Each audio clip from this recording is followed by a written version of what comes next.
Et bonjour à toutes et à tous. Aujourd'hui on se retrouve pour une nouvelle recette qui est un peu plus dure que les autres et surtout un peu plus longue. On va partir du côté de l'archipel nippon car on va aujourd'hui cuisiner des sushis et des makis. Car simplement sur des sushis et des makis saumon, et on va voir également comment faire une omelette japonaise. Qui plus est, c'est bientôt la période des campagnes et il est vrai que des halos sushi amènent une réelle valeur ajoutée pour défendre les couleurs de votre liste. Donc n'hésitez pas, cette recette va vous montrer comment faire tout ça vous-même. Et on se lance tout de suite avec le riz. Il faut du riz à sushi. C'est un riz spécial qui est beaucoup plus petit comme ça, vous voyez, et un peu plus rond que le riz habituel. On va en peser ici 240 grammes dans un saladier. Et la première étape, ça va être de laver le riz. Parce qu'en fait, le riz à sushi comporte énormément d'amidon. Donc la première étape, ça va être de débarrasser le riz de toute son amidon en le lavant à grandes eaux, à eau fraîche. Plusieurs fois, on va répéter l'opération jusqu'à avoir une eau presque claire. Il faut de l'eau bien fraîche. Et vous voyez, en mélangeant, que l'eau se trouble immédiatement. La technique, ça va être simplement de verser en gardant le riz avec une cuillère à soupe par exemple. On verse l'eau, on remet de l'eau, on mélange. Vous voyez qu'elle se trouble mais un petit peu moins. Et on va réitérer l'opération quand même 5-6 fois. On verse tranquillement, on y va, on remue. Voilà, donc maintenant que le riz est rincé, on va le laisser sécher un petit peu avant de le cuire. Alors une petite astuce pour que le riz sèche plus vite, on va venir le verser sur une passoire. Si vos trous sont un peu trop gros, mettez un saladier en dessous. Voilà, on étale un peu. Alors en attendant que le riz sèche, on va passer à l'omelette japonaise. Comme ça, elle aura le temps de refroidir lorsqu'on fera la suite. On va faire une omelette japonaise pour 2 œufs.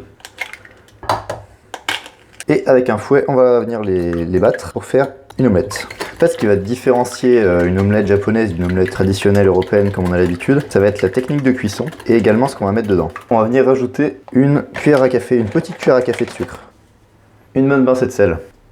On rajoute ensuite une cuillère à soupe de mirin. C'est un alcool de riz qui est déjà parfumé. C'est un produit que vous pouvez trouver dans des enseignes spécialisées de produits asiatiques. Alors évidemment, personne n'a ça dans sa cuisine, mais une fois que vous l'avez acheté, vous en avez pour 20 ans quoi. On met une bonne cuillère à soupe.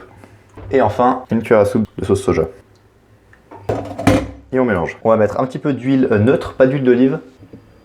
Et on fait chauffer. On va mettre un peu d'omelette au fond de la poêle. Pas tout. On va en fait la mettre petit à petit, comme ceci. Vous voyez, on la rabat sur un côté, comme ça. Et le but, c'est de la rabattre sur elle-même. Et on rajoute de l'omelette devant. Hop.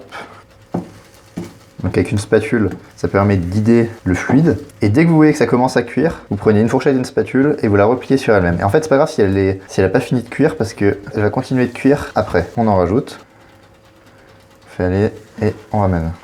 On fait aller, il faut que ce soit assez fin quand même, qu'on ait plusieurs couches. En fait, c'est ça l'intérêt, c'est d'avoir plusieurs couches en fait à la dégustation. On va pouvoir replier comme ceci. On peut rajouter tout. On replie une fois. On coupe le feu et en fait la chaleur de la poêle va continuer à cuire l'omelette à l'intérieur. Voilà, on laisse de côté le temps que ça refroidisse un petit peu. On va sortir la fameuse natte de bambou qui va servir à faire les makis, entre autres. Là, on va s'en servir pour donner une forme à l'omelette. Je la dispose sur ma natte de bambou. Vous remarquerez que j'ai mis un film plastique sur la natte de bambou. En fait, c'est pour qu'elle soit plus facilement nettoyable. On referme comme ceci.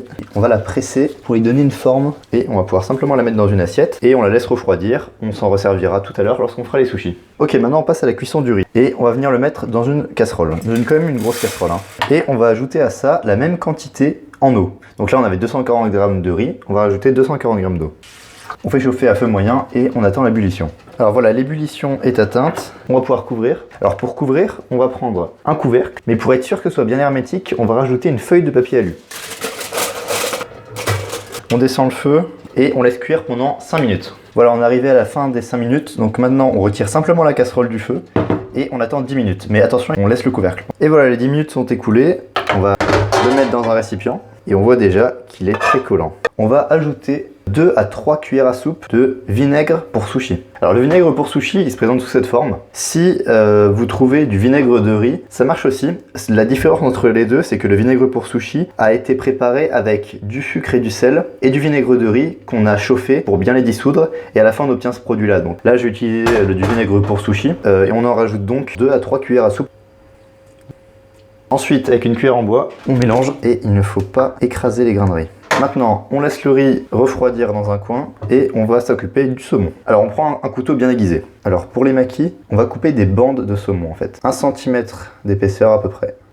Ce qu'il faut faire, c'est faire un seul mouvement de couteau. Faut pas cisailler comme ceci parce qu'on va détruire la chair du poisson en fait. Vous pouvez revenir dessus, mais c'est important de le faire toujours dans le même sens. On va enlever la peau comme ceci, au plus près de la chair pour rien perdre. Et celle-ci, vous voyez qu'elle est un peu épaisse. On va couper.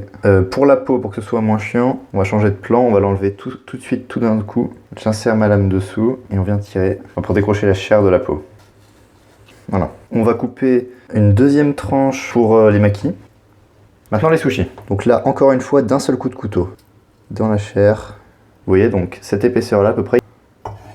Voilà, donc je finis de couper le poisson et puis on se retrouve juste après. Alors, on passe maintenant à la confection des maquis et des sushis. On commence avec les maquis. Il nous faut en fait un bol avec de l'eau. On va s'humidifier les mains et on prend du riz dans ses mains. On va venir l'étaler sur notre feuille d'algues de nori. Dessous, on a notre natte de bambou. Et idéalement, c'est d'avoir une épaisseur d'un grain de riz max. Voilà, et on couvre vraiment tout le rectangle de la moitié inférieure. On vient mettre notre morceau de saumon et maintenant on va le replier. On enroule.